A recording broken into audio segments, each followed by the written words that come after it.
In this video, I'm going to show you guys why in Alliance Insight, Azamina Whiteforest will be the best meta deck in the game, with new support that lets us access any extra deck synchro, with the quick effect synchro popular, and the new Flamber's Dragon, a retrain you could say. The deck is super powerful, it's got a million disruptions, it can play through so many hand traps, going second, going first. It can honestly play through anything in the game now, even more than it was before.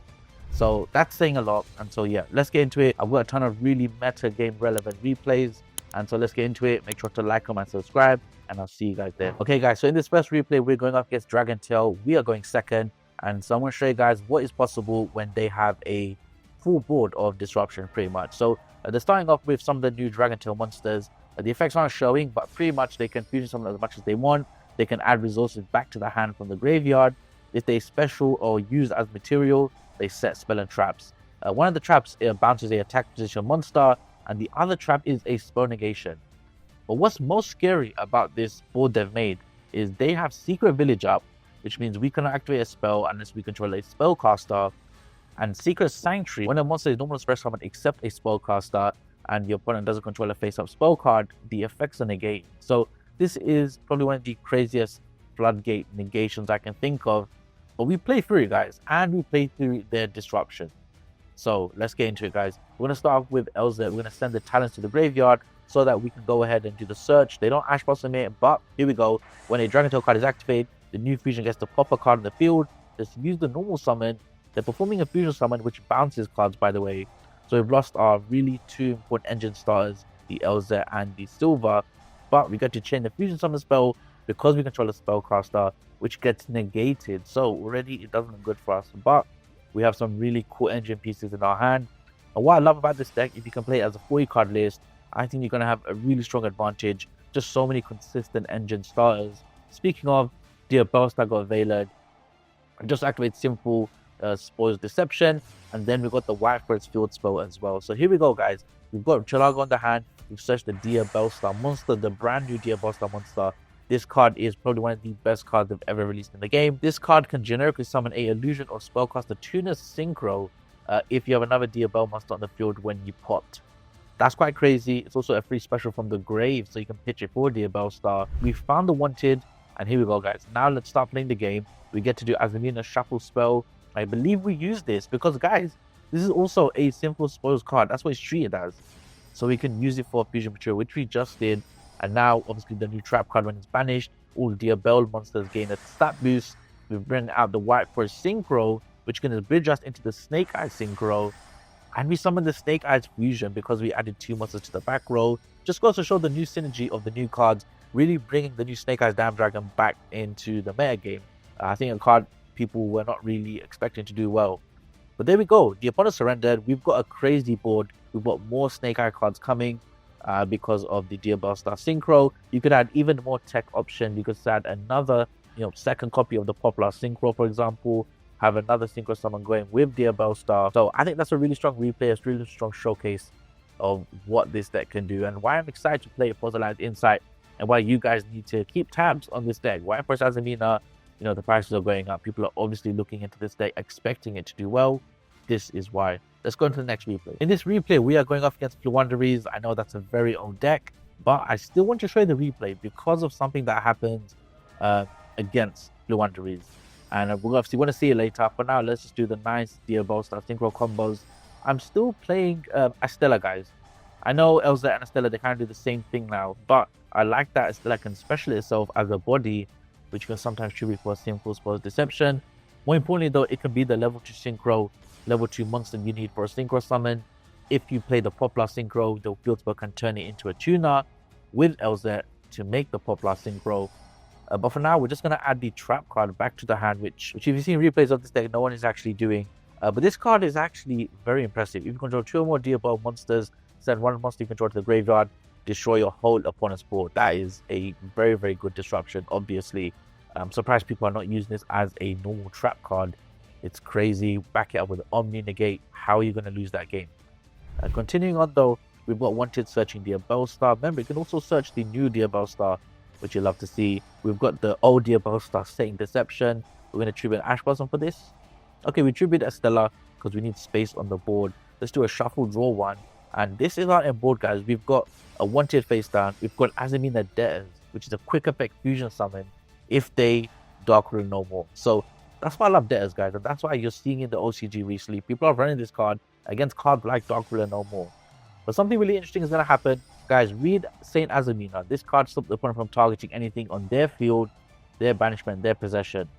It just so happens that some Fluander's cards target in the grave and banish. So add that plus all the negations we're doing at the moment. This Fluander's player has nothing left to do. They cannot add something from banish, which means they don't get a second normal summon and they lose the game. So there we go, guys. Pretty nasty replay showing why Saint Azamina is probably one of the best role killers in the game. There are going to be some obscure decks and interactions in the current meta game where the opponent cannot simply add stuff from their own graveyard. Their own bestials cannot banish their own malices. Keep that in mind. In this replay, we're going up against Kashtira Crystron, and I believe they're going second with the board breakers in their hand.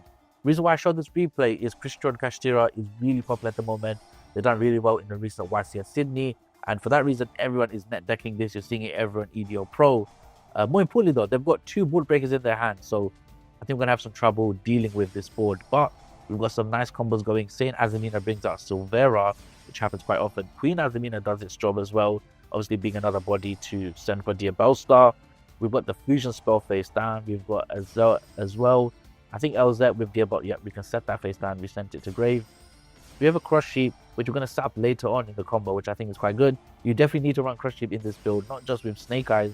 You need to run it anyways because you can always summon the Azamina LZ. More importantly as well, you can also summon the level 4 tuners, which you need to synchro climb. And also, Crush Sheep is just brilliant card. It can also give your synchro a boost, which I think is really good too. Keep going though, obviously we're going to give Silvera a boost as well with Crush Sheep, keep that in mind. But for now, we're doing some nice Azamina plays. I mean, the great thing about the new Diabellstar is it's treated as a simple spoils card. I think that is the real power creep of the Diabellstar monster. So it's only a matter of time until this card really gets really popular. Keep going though, we've got Chaos Angel for protection. We used a light monster. We've also got the Omni Negate face down. So the Omni Negate is another powerful card. We can add this with Diabellstar Synchro to, you know, stop something like a Dark Realm no more, which is obviously really great. If one has a lot of engine starters, we've just lost Simple Spot Deception. They've done a Foolish Burial, but we're going to keep playing now. Let's see. Okay, great. Ash Blossom by us. Again, in a 40 card list, you can have 12, 15 hand traps and get away with a really powerful one card engine deck, which is what every top meta deck is right now, like Ryzo or Malice. That said though, let's keep going. We can even shuffle to stop the Diabellstar. We can continue with our plays. They have a new Crystron monster. This is actually a really powerful one as well, but we're going to be able to still play through this. Look at the monsters we've got set up. And remember guys, with the Moa Regina, if a Sinful Spoils card effect is activated, we get to pop 2 cards on the field, which is going to happen now on the next turn, because everything in the deck is an Azamina LZ card, and we get to bring back the new Diabells, trigger it by sending a card to the graveyard on summon. There's just infinite ways to play this deck, going first, going second, especially turn 3. That's the scary part. When the opponent lets you survive, they are not going to win that game. Your turn 3 is probably the best in the game right now. That's like the point I want to drive home, is this deck has an insane grind game and a great going first board, going second board, especially with Queen Azamina, guys. That card contribute, well, we're going to see it later on in the replay, I think, but with Queen Azamina, you contribute something on their field. With Saint Azamina, it's a kaiju interaction, guys. It doesn't get better than that. Here we go. We're going to summon the Morigin, which we just summoned. Summon the new boss monster, Queen Azamina, or Azamina. Must be fusion summoned or special by tributing a Saint Azamina and a face that monster your opponent controls.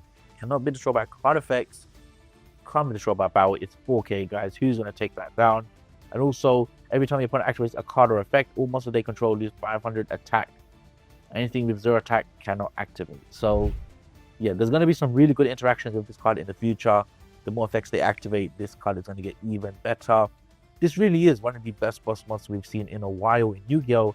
And that effect to summon itself by tributing an opponent's monster, I think that is the best part about this card, especially because there's cards that can't be targeted. You got Disarray with the Sequence Equip. So many reasons why this card is going to do a lot of damage post Alliance Insight, and why you got to be wary of this deck. If you're a White Forest Azamina player, yeah, you got to check this out. And yeah, get ready for the new cards. Let's go into one more replay before we get to the deck profile. Okay guys, in this replay, we're going up against Kashtira and we are going second. We start with the 4 loss because we don't know what they're playing. And just like I said in the other replay, this is Kashtira Crystron, guys. A super popular deck that's going around right now. They only end on a hand trap and 2 Kashtiras, but I still want to show you guys what's possible with this kind of board. They obviously are going to have a nice Kashtira buff coming along soon, but let's keep going. The Deception is going to trigger the Unicorn, banishing Severa. You hate to see it, but that's fine because we still get to play quite well here. We've got the new spell card searching. We've got Azamina LZ in hand. They're doing Kashtira buff, banishing 3. I want to say really important cards. This is a very powerful Omni Negate, and it can stop cards that respond to your Simple Spoils cards, which is the whole deck. And then we've got Wanted as well for a draw 1. But let's keep playing. I want to know how we break this board. Well, we're going to find out now. Saint Azamina, guys, the best card in the game. Bringing out Regina, tributing the Fenrir for the Azamina fusion. I don't think the opponent knew about that interaction. Also, we've just popped 2 cards because we summoned a Azamina monster. That's quite broken, guys. I don't know about you, but I think that's pretty strong. We even get to play under Nibiru in case they have it, go straight to the battle phase, and worst case, we summon the Diabellstar monster, which doesn't matter because we're now going to add more bodies to the board. Chilago, the opponent concedes. There's no way they're breaking through this board, guys. So, yeah, pretty strong replay. Let's go to the deck profile now and show you guys what we're cooking. Right, guys, so this is my Sinful Lore pile deck, post Alliance Insight. We've got 60 cards. We've got Snake Eyes in here. We've got hand traps, non-engine. This was actually quite consistent and a lot of fun to play. What I recommend doing is playing against the Source Soul AI, really testing the deck, seeing what's capable, and then taking it online. Honestly, this deck works so well together. The only, and I mean the only bridge we're missing to make this like 1000% consistent is the original Simple Spoils. If that card ever came back, this deck might get banned. But let's go ahead to the other deck profile where I show you guys what I'm enjoying more so. A 40 card version I made, and this is my 40 card list, guys. Let me know what you think about this in the comments down below. Which version are you going to try out? What do you think about my ratios? We're running the Morrigan Simple Spoils card, which sets this up from the graveyard, which is the main reason why we're playing this card. You can also Book of Moon a Malice card to stop the link climbing. I think that's quite important. Also put a Druidstone face down, put a Engraver face down. A lot of reasons why I love this card, but mainly, yeah, it comes back as a Simple Spoils card, which is ammo for the Azamina spells. We've got more cards coming. We've got the, one Estella. I'm stubborn, guys. I'm going to keep trying Estella until I really have to take it out. I think this card is quite good, though, honestly. It's a good bait. And we don't need our normal summon as much as you think in this deck. If we have, for example, all these great ways to summon. The Diabellstar monster can summon under 5 summons for Nibiru. Another reason why the card is so important. If you get hand trapped really badly, you think they have Nibiru. If all else fails, guys, go for the Diabellstar upgrade combo. And you're going to be pretty good there. You've got a Disruption with Flamberge. You've got a pop with the Diabellstar monster. Maybe you got a hand trap or 2. But yeah, guys, this is what I'm running. I've really had a lot of fun with this build. We've got Chorozo as the, I guess, more consistency to get the Azamina LZ trigger when Synchro Summon with this card as a tuner. We've also got SP Leona. The one card I think you can flex pick for something else.